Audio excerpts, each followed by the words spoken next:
today is how to transplant your chilies. Now, whether you grow sweet peppers or whether you are growing the hot spicy chilies, they all need to be transplanted in exactly the same way.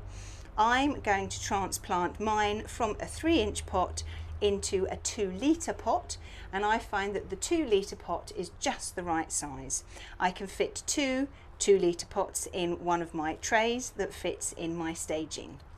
Now, I would have done this when it was about half of this size, but I've just been so busy that I just haven't had chance to do it, and it's been waiting very patiently. I've done all the others apart from this one, so it's been waiting very patiently for quite a few weeks until I am now able to do it.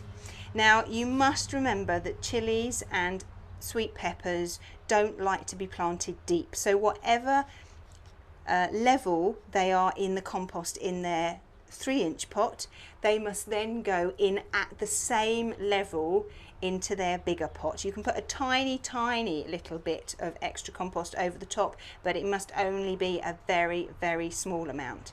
They don't like being planted deep and they won't do very well. Now, this will then go back in the greenhouse, because in the UK you cannot grow your chilies and your sweet peppers outside. There are very few varieties that will cope with the outside temperature in the UK, so I personally grow mine inside. If you live in a very hot climate and it's beautiful and hot and you are able to do that, then by all means grow them outside, but you know your weather better than I do. So I'm now going to show you how I transplant my pepper or my chilli, exactly the same, from a 3-inch pot into a 2-litre pot.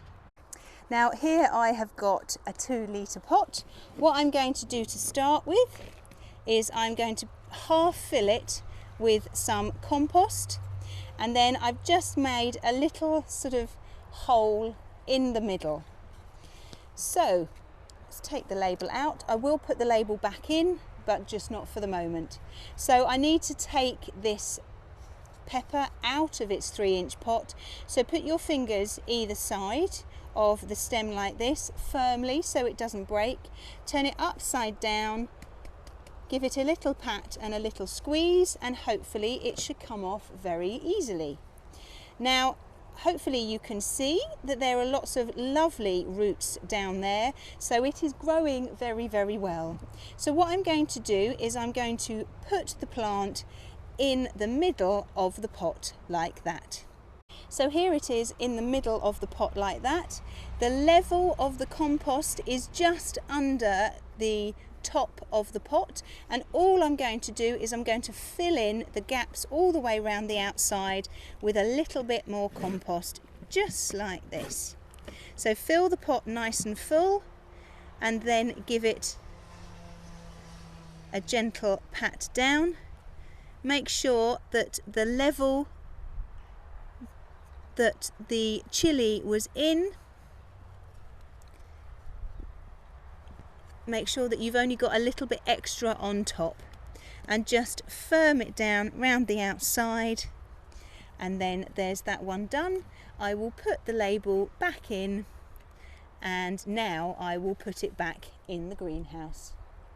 So here it is back in the greenhouse in the tray, and I've got a little bit of water in the tray. I tend to half fill these trays with water, and then I let the compost soak up the water. This way what it will do is it will encourage the roots from the pepper to grow down and to actually fill up the pot. And that way the roots will fill up the pot and they won't just stay to the top like that. So I will check the water every day. I don't want to keep it constantly wet. What I would do is I will half fill this tray, I will let all of that go, and once it's gone then I will put some more water in the tray. So the roots they don't like to be wet all the time, but then they don't like to be dry for too long. So that seems to work quite well. Let all the water go, and then put a little bit more in.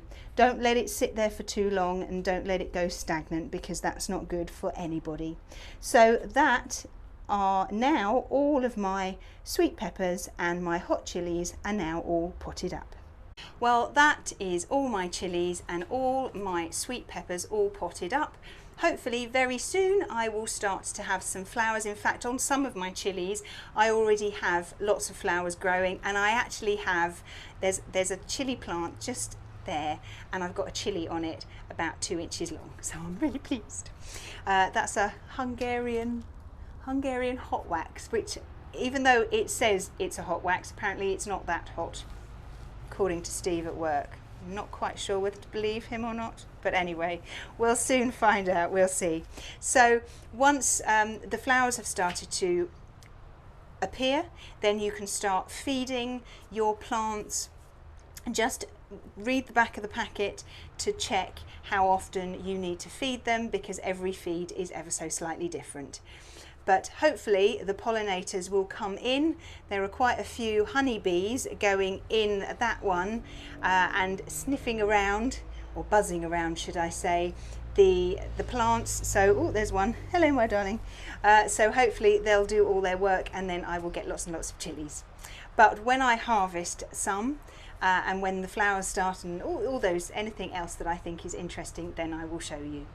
Well, I hope you found that interesting, and I look forward to seeing you soon. Bye bye.